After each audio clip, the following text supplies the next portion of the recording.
My best friend of 6 years raped me 1 year ago today. He knew everything about me. He supposedly cared about me. He had just had dinner with me and my family that week. He was the nice guy. He knew my alcohol tolerance. He knew I was a virgin, that if I ever did anything consensual with him, I would maybe make out with him. I don't remember getting upstairs and only vaguely remember him taking my clothes off. I remember the pain. I'll always wonder how long it took me to finally push him away, because then it stopped.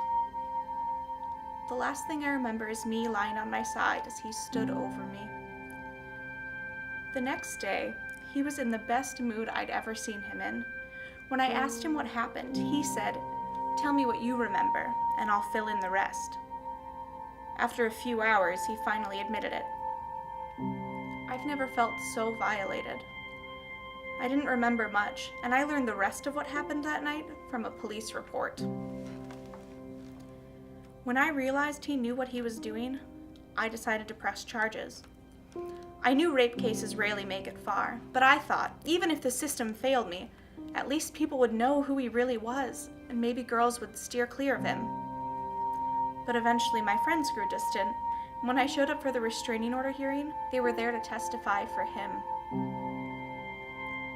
The prosecutor decided not to press charges because one key friend changed her story. The day after he raped me, she had told me I was falling asleep on the bed when she left the room. But in her formal statement, she said I seemed perfectly fine that night. My case had more evidence than 90% of cases, and yet nothing moved forward.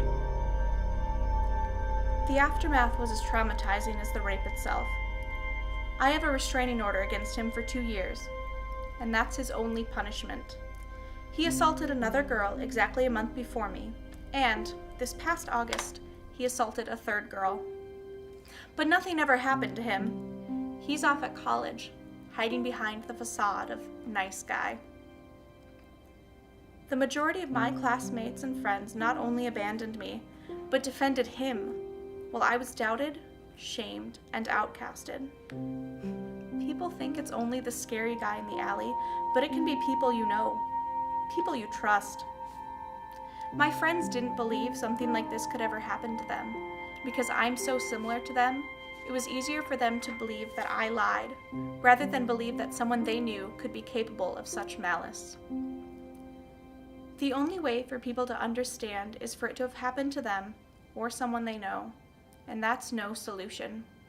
There is no he said, she said. There is only black and white. By not believing and supporting the survivor, or by cowardly hiding in the gray area, you are siding with the perpetrator.